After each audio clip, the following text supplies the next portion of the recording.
Hi guys, welcome back to the second part of my video about the Star Trek 50 exhibition in Blackpool.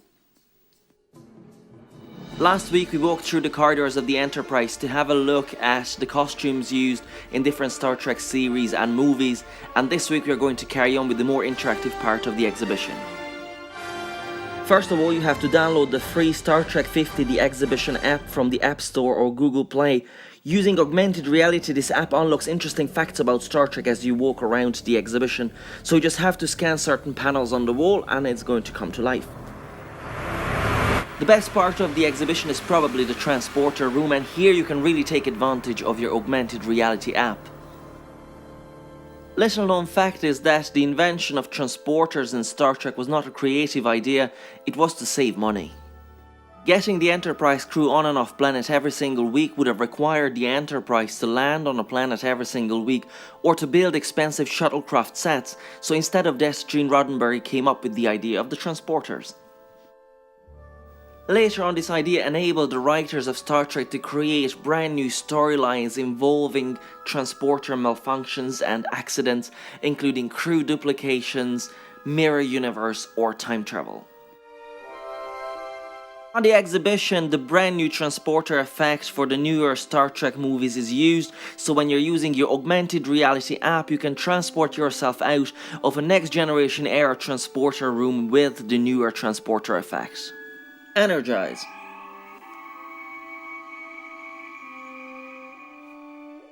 Fate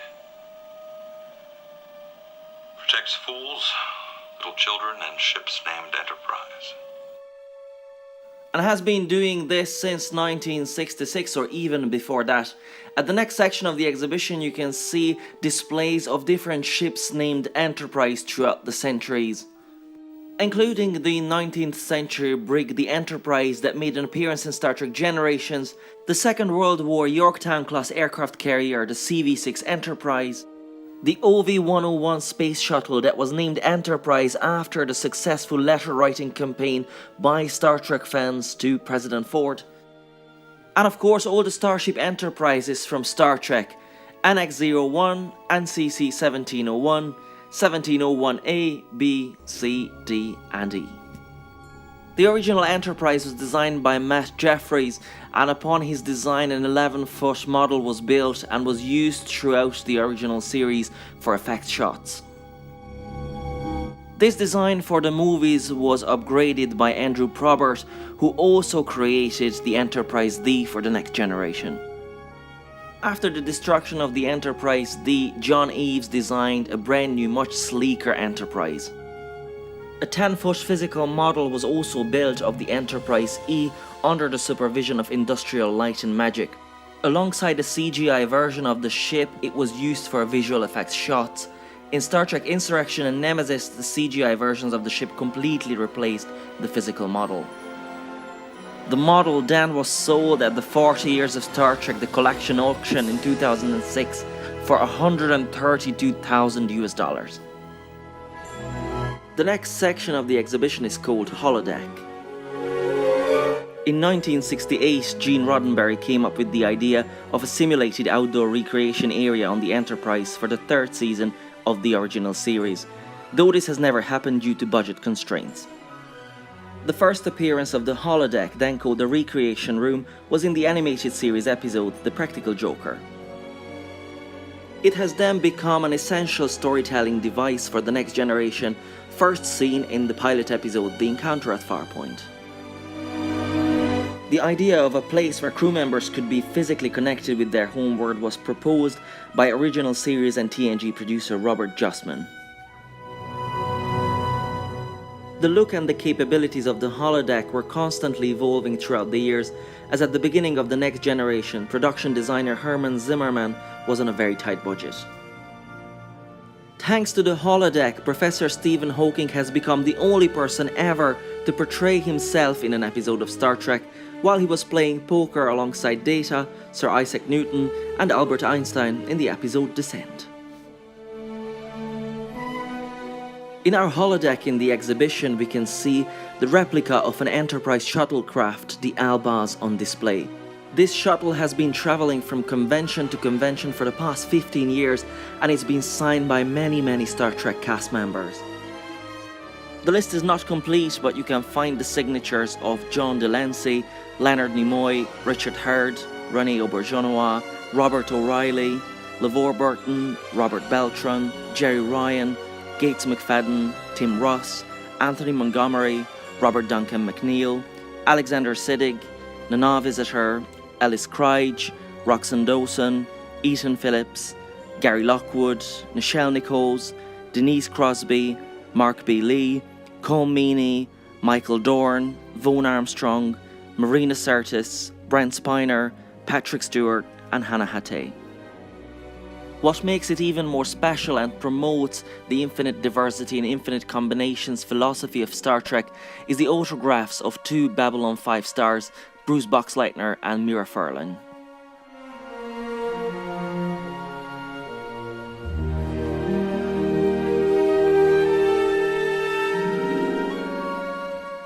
The following screen use props are also on display in the holodeck section. A control console from Insurrection, a console that was first used by 7 of 9 in Voyager, and then it was later used in Insurrection and Nemesis until it got remolded and used again in Enterprise. A tactical console from the motion picture that can be seen in the wormhole sequence. A Bajoran phaser rifle from Deep Space Nine that was later altered and painted to be used by the dilithium miners on Enterprise. A submachine gun used by the Colorans in Nemesis. A spatial torpedo from Enterprise. And a Telexian tractor beam used in the Season 7 episode Homestead of Voyager. The next part is dedicated to all the crews of different Star Trek series and movies. On huge posters you can see cast photos, the names of characters, their rank, and also the actors who played them. After that we get to a section that has alien costumes and props on display. First of all, the Klingons. There's an outfit from the 6th movie, The Undiscovered Country, that you could see in the Rura Penthe scenes, and also a Klingon console that was used throughout the original series movies. And staying on Rura Penthe, J.G. Hertzler's costume from the Enterprise episode Judgment.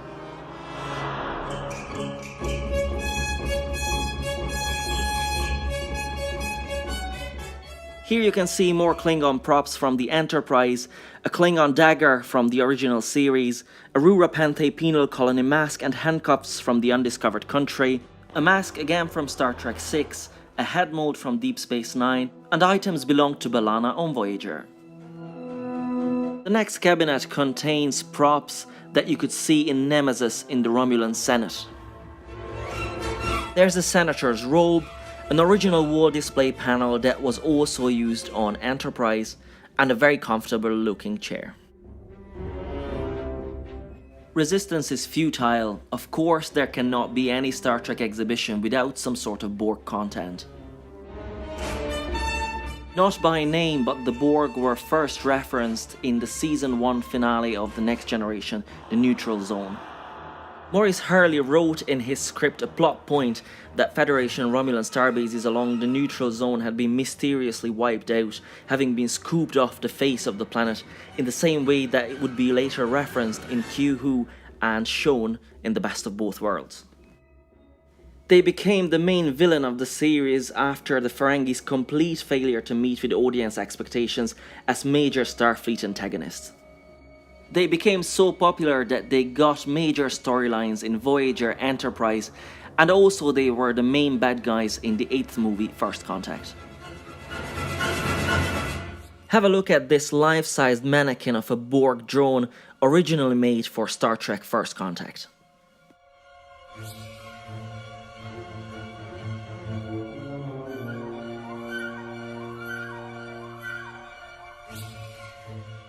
In Star Trek, starships can travel faster than light to cover the vast distances of space by the means of a warp drive.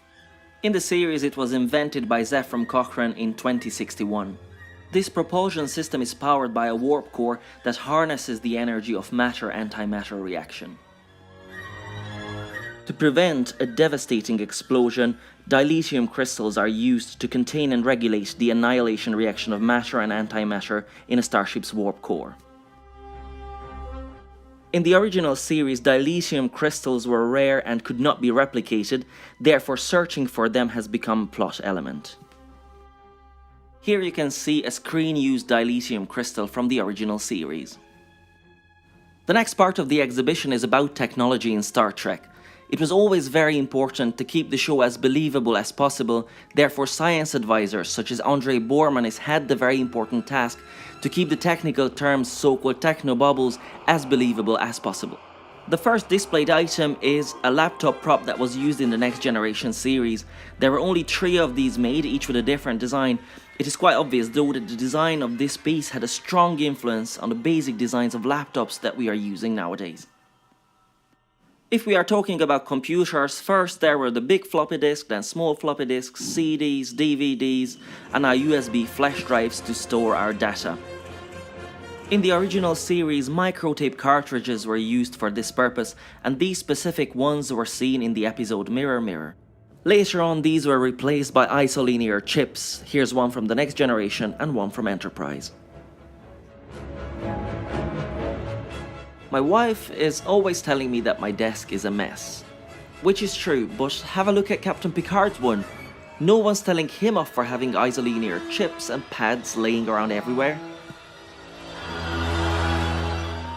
Predecessors of tablet computers are called PADs, Personal Access Display Devices in Star Trek. There's a level 1 diagnostics pad from Deep Space Nine, a silver pad from the Next Generation. It is of simple design and the decal graphic was applied as needed, and an interactive lesson pad from the Enterprise series.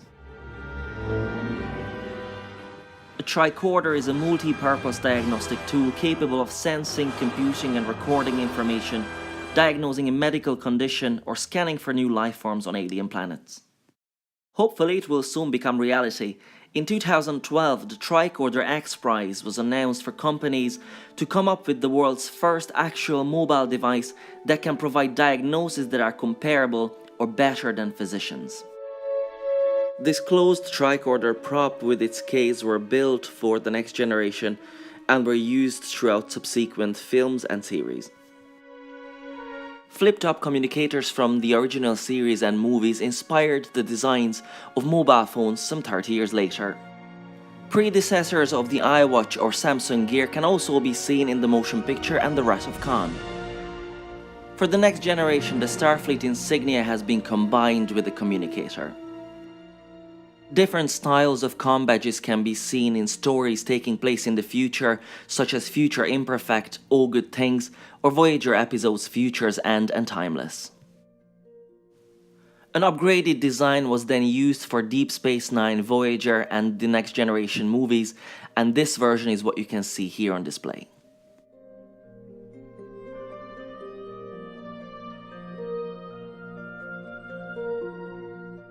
Even though their main mission is to explore strange new worlds, to seek out new life and new civilizations, Starfleet officers every now and then have to defend themselves. Phaser is an acronym for Phased Energy Rectification, and it is an energy weapon that can be used to either stun or kill someone. Different versions of it were used in Star Trek. What you can see here is a Starfleet Type 2 so-called boomerang style phaser that was used from the later seasons of the Next Generation. One of the last items on display here is a screen-used remote control panel from the Next Generation, and you can see Star Trek cast and crew member names hidden in it. And finally, a universal translator from Enterprise. The nerve center of every Starfleet vessel is the bridge. On the bridge, the senior officers of a starship carry out their duties. There are consoles and stations for helm and navigation, security and tactical, operations, engineering, sciences, and of course in the center of it there's the captain's chair. The forward bulkhead of the bridge is usually dominated by the main view screen. It is used for communication, to display computer data, or to see what's happening around or in front of the ship. To get to other parts of the ship from the bridge, turbolifts were used. You might have noticed that there was only one turbolift on the bridge set of the original Enterprise. This was often criticized because if that single turbolift was out of use for whatever reason, it could trap the bridge officers on the bridge. Gene Roddenberry admitted that the one elevator to the bridge was a mistake and no emergency exit in sight. This was later rectified in the animated series with a second turbolift. And now we've come to the final part of the exhibition, which is a replica bridge set of a Constitution-class starship such as the Enterprise in the original series. There is a pretty detailed helm console here that consists of different sections. On the left there is meant to be an automatically opening compartment for the targeting scanner. Next to this is the main control panel which operates the maneuvering thrusters, impulse engines and fires the ship's weapons.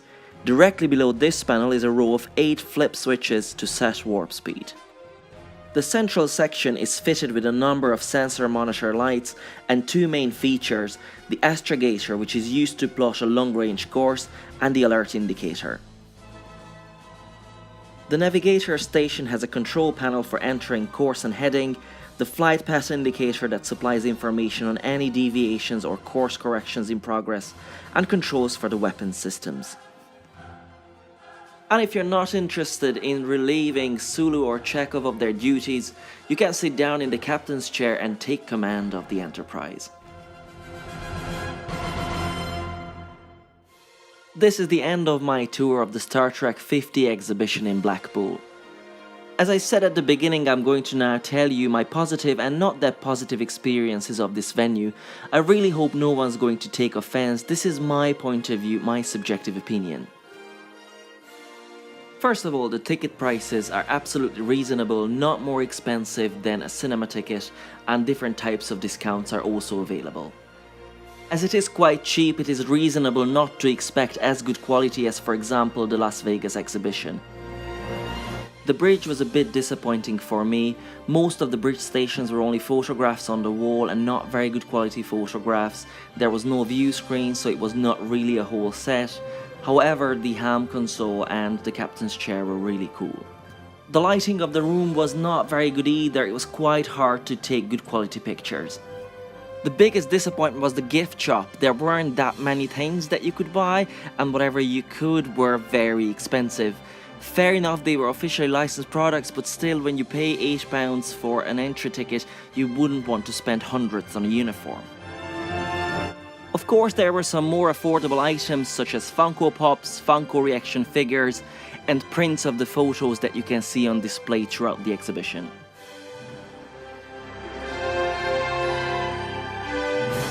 Not to come home empty-handed, we grabbed ourselves a replicator mug and the official booklet of the exhibition that contains information about the displayed props and costumes and some background information from Star Trek. What I really enjoyed in the exhibition is that you could touch actual screen-used props, so it wasn't like everything was just behind glass windows. So all in all, it was a great day out, and I would recommend everyone who loves Star Trek as much as I do to visit this exhibition, especially because this is as close you can get to screen-used props and costumes at the moment in the UK. We also had plenty of time to play around on the bridge because there was no one else besides ourselves there, which is a bit sad because if more people were to know about this exhibition and visited this exhibition, maybe then it would be a permanent thing or it could be expanded even further. Guys, thank you for watching this 2-part video tour of the Star Trek 50 exhibition in Blackpool. If you enjoyed it, please hit thumbs up and subscribe to my channel. Also, if you're interested in my other works, have a look at my Instagram and Facebook account. Until next time, bye bye.